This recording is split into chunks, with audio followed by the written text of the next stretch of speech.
One of my biggest weaknesses, and I have a lot of them, so bear with me here, is that I care a lot about what other people think of me. And it's an easy thing to fix, at least what your mind tells you. Just don't pay attention to it. Ignore it. Like, it doesn't matter. Like, it reminds me of that there's like a meme about cyberbullying and how that shouldn't be a thing. Like, just turn off your computer and walk away. Like, it seems so simple, doesn't it? Like, I genuinely, I care a lot about what other people think. And because of that, I overinterpret things a lot. I overthink things a lot. It's a terrible weakness, especially as somebody who makes YouTube videos, because you're constantly being judged. You're constantly being critiqued. You sit here and you ask for comments. And I love, like, 99% of the comments are so positive. But you get stuck on like that 1%, that 1% of comments that are not positive, that are mean, that are downright rude, that call you names, that attack you, that basically make implications of something that you're not. And because of that, like, I struggle to respond to comments. So I want to apologize for not responding to comments that well. I've had this impact me pretty badly in the past where I read through comments and then I focus on things, and maybe I pull stuff out of context, and a lot of people are guilty of pulling stuff out of context, and I respond, and it's never good. Like, I've had issues before where maybe people have attacked me through videos or through comments or something like that, and we are all products of the things that we experience in life. Like, I've gone through a lot of stuff that I don't talk about on the channel, a lot of stuff that I've mentioned before, just kind of in passing. A lot of stuff that has shaped me to be the person who I am today. And when I started recording YouTube videos, like, there was a time where I even like tweaked what I was saying and how I was talking and the content that I was delivering, because I thought that's what people wanted. I thought that's what people wanted me to be. And it was a situation where I really struggled with it for a few months, to the point where I had to step away. I took a break, and I completely reset. And I told myself I was never going to do that again. And that's kind of where I'm at right now, where I've been at. And I still need to grow. Like, I'm always growing. I'm always getting better. I'm always doing better. I'm always trying to improve. Like, I'm not good at YouTube at all. And I've talked about this before. Like, it's not a joke. It's not me just sitting here like, oh, Danny's trying to be funny. I'm not. Like, I don't know how to edit anything. Like, I thought it would be funny to put, a Chicken Little clip at the beginning, because I wanted to kind of not make fun of, but make a joke about how, like, it's so overwhelming right now, the content that gets created and the thought process that gets put out there about everything crashing. And I tried not to clickbait by putting crashing in quotation marks in the video. And I received good feedback about how the title's probably still clickbait. And it's like, that's stuff that's great. Like, that's stuff that I need to do better on. But then you focus on, like, the bad stuff. I don't know. This is 3 minutes of rambling, but this is true. This is true to me. This is me being me. This is what goes on in my head all the time. And it can get very frustrating. Like, I don't know what it is about my brain that makes me overthink every single situation, every single word. But it does play a factor in how I respond to every single situation, or don't respond, I should say, to a lot of stuff out there. So I guess I just want to say sorry for not responding to every comment. There's great, big YouTubers out there who respond to way more comments. I want to thank you to everybody who leaves good comments, constructive comments. I genuinely want everybody to be happy. Like, that is a genuine feel for me. I don't know. This is not going to be a clickbait video.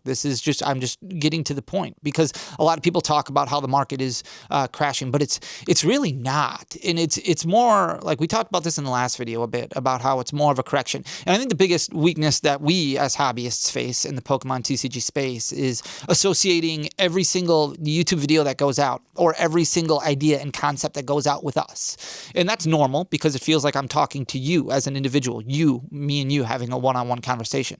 But that's not necessarily the case. I am telling you things that I've experienced in the market before. I'm telling you things that maybe I witnessed going on, and maybe there's some things that I know from talks of with distribution, with Pokemon directly, with just experience that I have in the hobby, which is something that some people just don't have. And there's a lot of people out there who are smarter than me, who are better than me, who know way more than me when it comes to this stuff. But my idea is to help teach you something, or help you think of something that maybe you didn't think of before, help you look at things from another perspective. Like, that's my ultimate goal, is to help you see things from the other side of the coin. I do think everybody belongs in this hobby. I think that there's a space for anybody here. I think that's the great thing about Pokemon, is it's made up of all these different types, all these different styles. Like, I think that's great. Like, that's what Pokemon is all about. It's here for everybody. So everybody fits. But I think the biggest problem that we face as hobbyists is that we don't always understand somebody else is going to be different. When I said before that we're all products of the things that we experience, that means everybody is unique and everybody is their own human. Everybody is their own individual. Everybody's going to have different beliefs, different understandings, and they're all going to have entered the hobby at different times.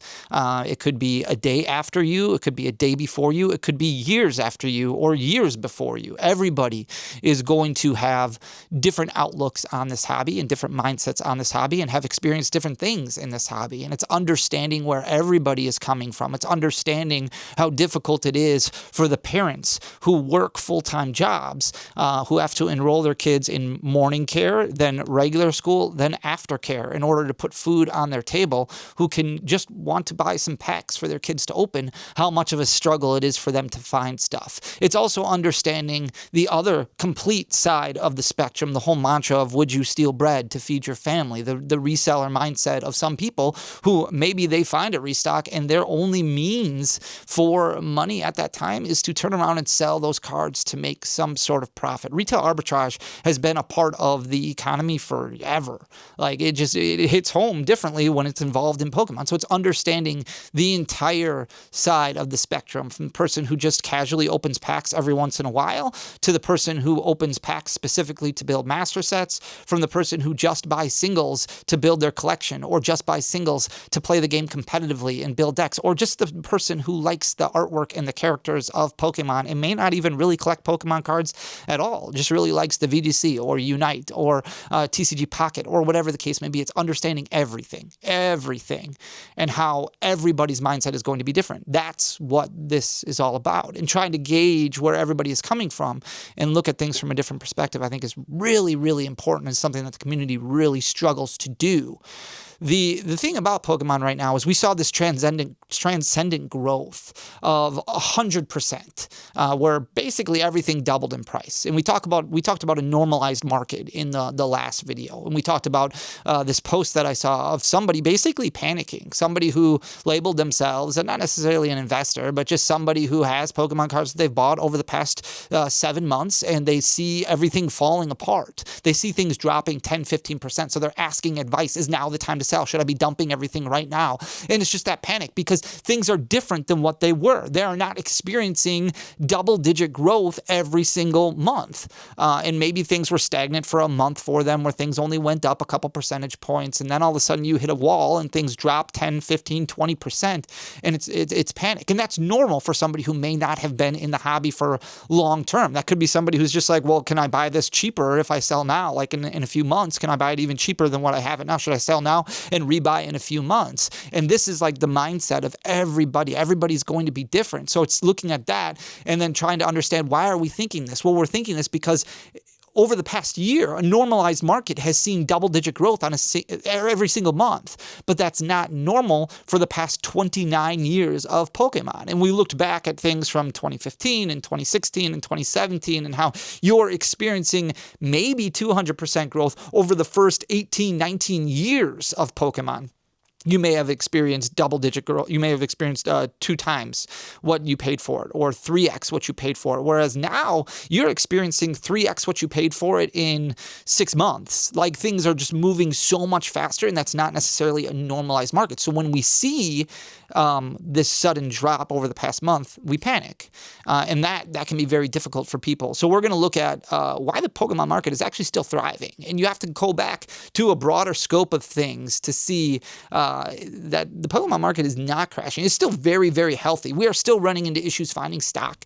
There's still people running into issues opening up cards. There's still people running into issues with every single thing selling above MSRP. And there's still a lot of quantity moving. There's still a lot of different factors, outside factors. Pokemon can't keep up with demand.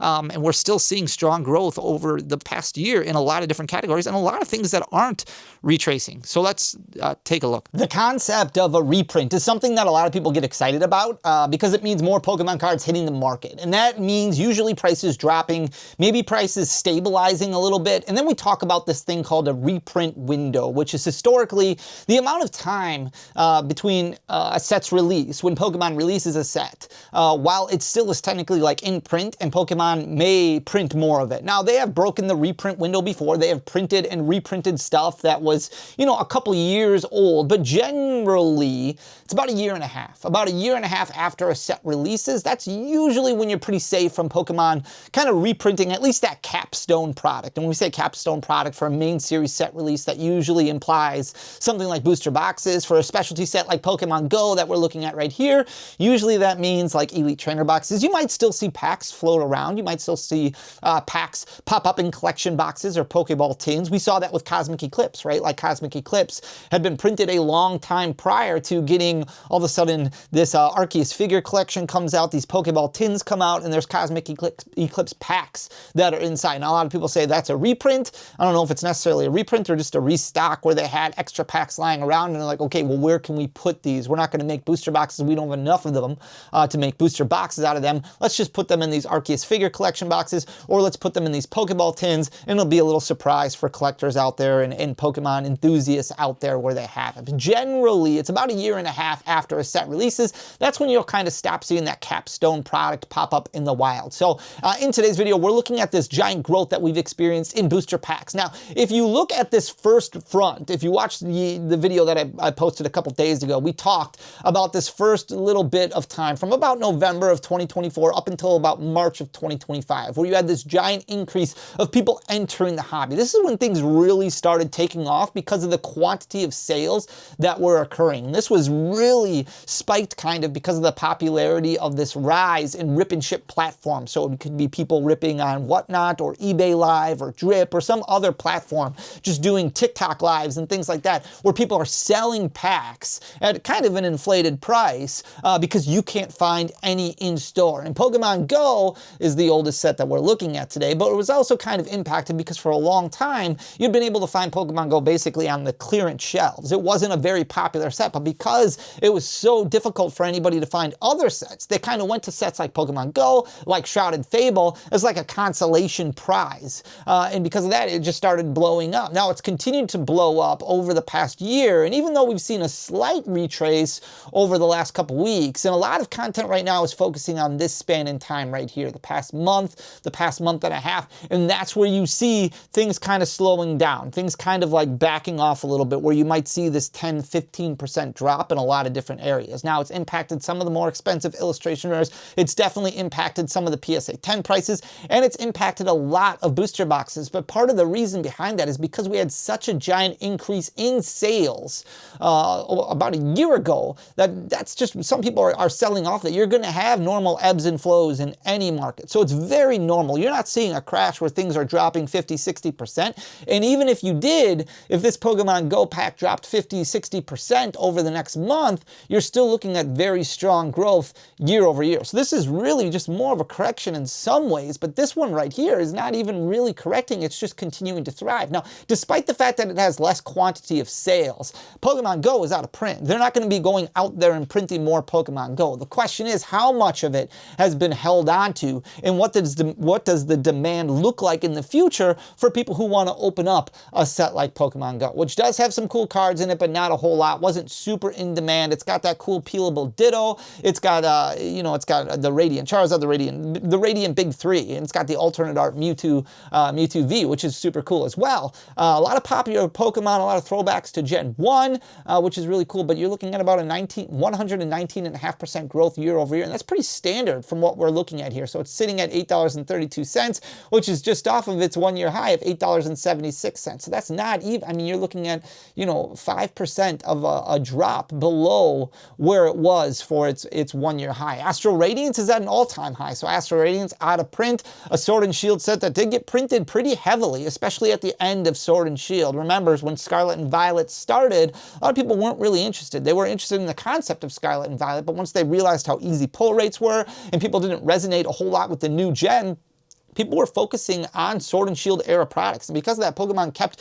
putting out more Sword and Shield products. They reprinted booster boxes. They reprinted a lot of Elite Trainer boxes. They were all over the place. But if you look at the quantity of sales for this one over the past year, it's been fairly steady. Now, there have been blips here and there where all of a sudden, obviously, you see a lot of sales. And it did level out for a little bit. But over the last month and a half, 2 months, it's just been continuing to climb. And you're looking at triple-digit growth over the past year for a set like Astral Radiance. Now, this one started out at $3.73 in November. It's up over 100%, so it's sitting at $7.53 right now and continuing to climb. Lost Origin has seen some giant growth. Now, it's just off of its one-year high, but look at where it was back in November of 2024 when it was sitting at $4.83. So lots of strong sales at the front half of the year, again, because of this popularity of rip and chips and people entering the hobby wanting to experience older packs that have a little bit of age to them. It wasn't this giant rush to just focus on the available packs. It was also a giant rush to focus on the packs that were somewhat inexpensive, and $4.83, while at the time it was above MSRP because this was a $4 MSRP set, it was still close enough to MSRP that a lot of people were buying and then either reselling or just ripping because they were chasing that Giratina or Aerodactyl or whatever it was that was their chase card in the set. We saw a real small retrace in July, but it's been steadily climbing since then, up 151%, sitting at $12.40, just off of its high point of $12.46. Silver Tempest, another out-of-print set, kind of following the similar pattern of what we just saw with Astral Radiance, where things leveled off a little bit in June and July and then started climbing again. Still much less sales volume than what it was from November of 24 to March of 25, but up about 116% year over year. So it's currently sitting at $7.92, just off of its high point of $8.05. Crown Zenith, obviously going to be a very popular set in the long haul. We've talked about this set a million times, so I'm not going to spend a ton of time on it, but if you look at the amount of sales that this experienced in November, December, January of last year, you have weeks where there was 4,000 packs that sold on TCG Player. You don't really see this one level out a little bit. Now, it did retrace a little bit. Yes, it did. But there's also a lot of people who are holding Crown Zenith. So once they want to free up a little bit of capital to put somewhere else, they might be okay with the return. And that theoretically, with the amount of sales being less than what it was, that could impact the market and swing the market 10%. That doesn't necessarily imply a crash. That's just a correction, maybe more availability hitting the market, but you shouldn't plan on experiencing 200% growth year over year. That's just very unsustainable in any sort of market. Now, it did hit $14.22. It's still not a full 10% drop, but it is down a little bit at $13.23. But if you look year over year, you're still looking at 202% growth from where it was last year at this point. Scarlet and Violet base continues to trend upward. Again, less quantity of sales. You can see way less than what we experienced from November up until February of 2025, where it was at $2.81. So you're looking at a price point that was basically wholesale costs, almost half of MSRP. Very strong growth up until about March, and then kind of retraced a little bit because couldn't keep up with that sort of price point, but it did start to regain right around May. You don't see it level off like what we saw with Astral Radiance, like what we saw with Silver Tempest. It did start just growing again. Now, it did hit $6.93 recently. It's only down a couple percentage points from that, sitting at $6.81 and continuing to grow and still selling a little bit, not a ton. You're looking at about 100 packs, 75 packs on a weekly basis, as opposed to what we experienced, back in February, where there was 400, 500, 600 packs that were selling on a weekly basis. Paldea Evolved, another set that is out of print. And personally, my favorite set in the Scarlet and Violet block, just because I love the playability aspect of it, the collectability aspect of it. It's a big set with really good pull rates. In November of 2024, it was still selling below MSRP at $3.77. Now for a booster pack, it's at an all-time high. Yeah, the booster box might be down a little bit, but the booster pack continues to climb. So it's really just about some products following suit and some products experiencing a little bit of a retrace, a little bit of a correction. Maybe it experienced too much growth too quickly, or maybe, like I said, it's just people kind of reinvesting into some other area. Whatever the case may be, it's not necessarily this giant crash. It's just this buzzword that's going around all over the place. In November of 2024, $3.77. Now it's at $9.66. You're looking at about 153% growth over the past year. Obsidian Flames, probably not going to see a whole lot of this pop up. Obviously going to gain a little bit additional popularity right now because we do have the release of Phantasmal Flames next week, right around the corner, with another Charizard set. So in November, this was at $3.27. Saw really, really strong growth and a lot of sales, again, up until about March. Then things backed off a little bit. Still selling about 100 packs every week, but you can see popularity starting to dip a little bit. And this is what may make things level out. This is why it's important to understand if you do see things correct a little bit, it's really just because the demand for these products at the higher price points is slowing. So it's up about 142% still. Like, that's really strong growth over the past year. $7.92 is where it's currently sitting. So once things slow down a little bit, if there's enough product on the secondary market that's available, and it is this race to the bottom where people want to put their products out there at the lowest possible entry point for people, you might see things go down a little bit. You might see things drop 10%. You might see things drop 15%. But still, look at the grand picture, the big picture. You're still looking at about 142% growth. Scarlet and Violet 151, I don't necessarily expect this set to slow down at all. Even though a lot of the special illustration rares are trending downward, some of the illustration rares are trending downward, the amount of 151 that has been opened is just insane. And the amount of demand behind 151 is equally insane or more insane. If you ask anybody, any kid, any teenager, like what they know about Pokemon from the Scarlet and Violet era, what their favorite set is, the majority of the time you're going to get 151 as the answer. There's a lot of people who would really just love to buy as much 151 as they possibly could afford. In November of 2024, it was $8.15. So already at that point, it was a year old, selling above MSRP, but it was still being found out in the wild. You could still find 151 at vending machines for a long time, which is why you don't have this giant dip as far as sales go until recently, because now it's popping up less. So we saw a lot of Blooming Waters collection boxes. We saw a lot of booster bundles hit the secondary market. And that's why you see this giant increase right here, because in July is when things really started to kind of back off a little bit with the amount of 151 that was available out in the wild. A lot of people buying that stuff and then reselling it right away. So you saw this giant growth. It did retrace a little bit, but now it's kind of gone back up. It did hit 1666 recently. It's at 1650 right now. Wouldn't surprise me if this was a $20 pack, you know, next year, mid-year, somewhere around there, because people are going to love opening 151. Paradox Rift, still a very popular pack. It's leveled off a lot over the past 6 months. Doesn't have this transcendent growth like what we experienced from November of 2024 up until March of 2025. Still selling, you know, about 100 packs on a weekly basis, and part of that is because it's one of the less expensive packs, and it still is an issue for people to find stuff to open out in the wild. So people will point to Paradox Rift as something that's a little bit more affordable, that's probably out of print.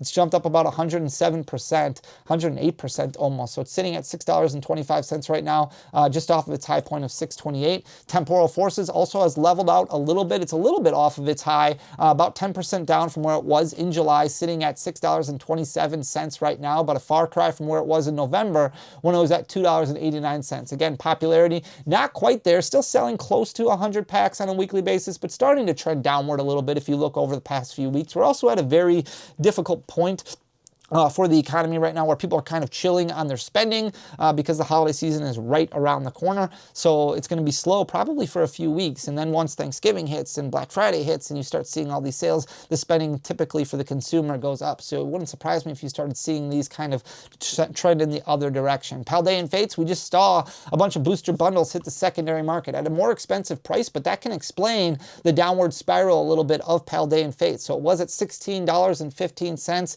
It lost about 15% of that, sitting at $14.67, but there's a reason behind it right now. That's why you see this giant increase in sales volume in September, like just because there was more Paldea and Fates booster bundles that hit that secondary market. There was more, I think that kind of hit, I don't know if it was Sam's Club or Costco or something like that, but still looking at 100, again, if you zoom out and look at the big picture, 191% growth over the past year is absolutely insane. And then Twilight Masquerade, another one that did go through some reprints, especially when it came to ETBs, booster boxes, more packs hitting the secondary market, which is why you see some giant increases in sales volume, not necessarily because it was being bought out, but more so because there was additional quantities hitting that secondary market, sitting at $6.79 right now, just off of its high point of $7.06, but still up about 54%. Shrouded Fables up 121%. We haven't seen any real giant reprints of this. We saw a restock at the Pokemon Center not too long ago of their Elite Trainer boxes, which is why we kind of have an increase here. Also, they were being sold at the World Championships in booster bundle form and in ETB form. So a lot of additional packs kind of hit the secondary market right around August, which might explain why you see a little bit of an increase in pack sales because more packs hit that secondary market. You're still looking at 121% growth on Shrouded Fable, and it's at an all-time high. And then finally, Stellar Crown, the last set that's probably close to out of print right now. We haven't seen a whole lot of booster box reprints of Stellar Crown, but the demand for Stellar Crown really isn't there because of the set contents. Not a whole lot of playability in there, not a whole lot of collectability outside of a couple of illustration rares that people are super excited about. In November of 2024, it was $3.16. You might see more of this pop up yet, especially in collection boxes, but I think Pokemon's going to focus a lot more on sets like Destined Rivals, Mega Evolution, continue their focus on prismatic evolutions, continue their focus on Journey Together, sets like that. I don't know if we're going to see a whole lot of Stellar Crown hit the secondary market in the future if they do end up reprinting stuff. But in February, kind of hit that $6.75 mark, and it's been a slow climb ever since then. But you're still looking at about 108% growth